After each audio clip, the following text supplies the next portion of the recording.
Welcome to MMO News TV. My name is Travis, and today we'll be taking a look at character creation in the PC version of the SOE MMO DC Universe Online. This is actually the first episode in a series that will cover every aspect of the game. Things like combat, questing, just the general feel of the game, and of course PvP. So it just makes sense to get started with character creation because when you start the game, that's the first thing you do. So here we go. We're looking at me. I'm basically just going to show you the different body types you can have. And this is actually kind of odd. The male body types, as you can see, range from large to medium to small. Large being very muscular, small being very, well, childlike. The female body types are basically small woman, medium-sized woman, and very large woman. And I don't mean large as in fat, just very large, tall, if you will. So as you can see, once you choose a gender, you can basically select an inspiration for your character, and this kind of chooses all of your your powers and your weapons for you, uh, as opposed to basically creating your own combination of those. I do not suggest you do this unless you just kind of want to get a feel for some of these the powers that these different characters give you. Really, the best way to kind of understand what powers and weapons and abilities your character is going to have is to actually select them yourself. And by doing that, you'll be able to very carefully choose what you have available to you. So, as you can see here, when you're doing your custom character, you can select a kind of it's like a personality, but it's basically just your emotes, the way your character stands around and just looks when you're idle. Your mentors, which I'm showing you right now, are there are three different ones for each faction. For the heroes, you have Superman, Batman, and Wonder Woman. And for the villains, you have the Joker, Lex Luthor, and Circe, which I'd never even heard of before I started this game. Um, these basically, as far as I can tell, only really affect your starting area quests, and they're basically just the people who give you your main storyline quests, or your main storyline quests really more revolve around what their interests are. So if your mentor is the Joker, your quest will be basically just causing trouble for everyone else in the game, whether they're other villains or other superheroes. Um, Now your powers, which are kind of displaying on the screen 5 seconds ago, um, those are very diverse. You've got, nature, fire, magic, basically sorcery is what it's called, and which is supposedly a healing class. Although I haven't actually tried that yet, mostly because, well, I'll get into that later. So your movement speed, or your movement type rather, is you have three options. You've got super speed, which is exactly what it sounds like. You run really fast, and that's your movement type. Acrobatics, which is more entertaining to watch than super speed, but you're just as limited as far as actually sticking to the sides of buildings and things like that when you're moving. Both of them will have you grapple onto the sides of buildings as you run at them, and it's very, we got a prototype feel to it almost. And then of course you have flying, which is very sluggish to control with a keyboard and mouse. It's not that bad if you've got a like a gamepad connected to your PC, but I don't, so I never choose flying. Uh, as far as your weapon type, that basically just determines what kind of attacks you do with your mouse clicks, and we'll get into combat in the combat video. But uh, basically, that's all that really affects. Even if you just choose a melee weapon type, you still have a default ranged attack, which you would be using your right mouse button for if you're using keyboard and mouse. And your weapons provide you with all kinds of different combos depending on what your weapon is, which I would criticize by saying that these combos are very difficult to. First of all, it's kind of hard to remember all of them. In games like WoW, you've got a button for auto attack, and all you do is swing your sword.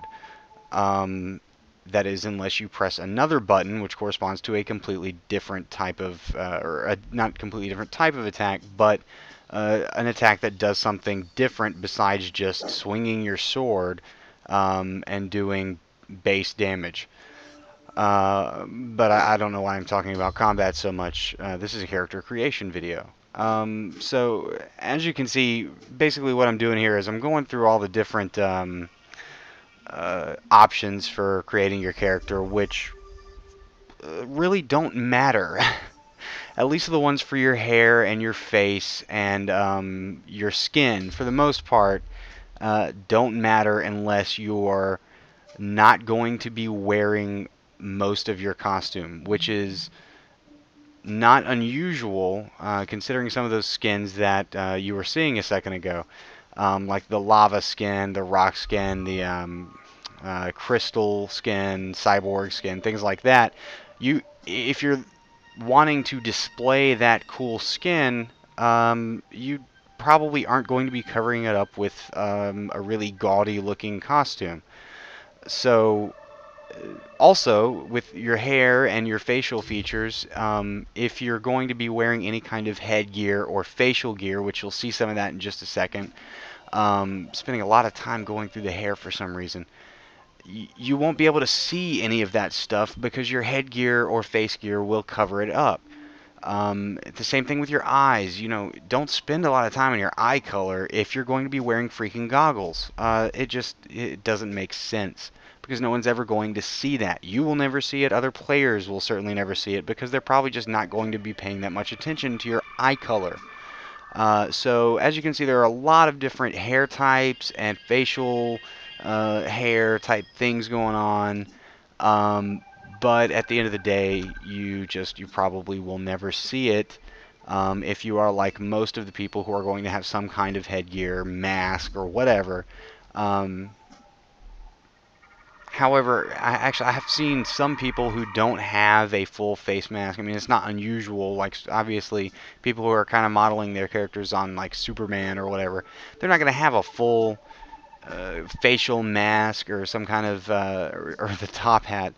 Um, which covers those things up. But for me, and I've seen plenty of other players that just have like a full bodysuit type thing where you can't see any part of the body. Anyway, actually, this character that I'm creating as I'm talking to you is going to end up being kind of in a full bodysuit type thing. So a lot of options for hair. I don't know why I spent this much time looking at the hair. I think it's because the first time I went through, I knew that I wasn't going to be looking at it and just didn't bother with it at all. So I honestly have no idea what my main character's current hair situation looks like. Um, so that's nice. I'll have to check that out sometime. So basically, the character creation, there's a lot of options for some things, and then with other stuff like gear, which we're about to take a look at now, it feels like after you just saw me go through 500 different types of hair and mustaches, only having, this fairly limited selection of masks or headgear, chest gear, belts in particular. There's only like 10 belts.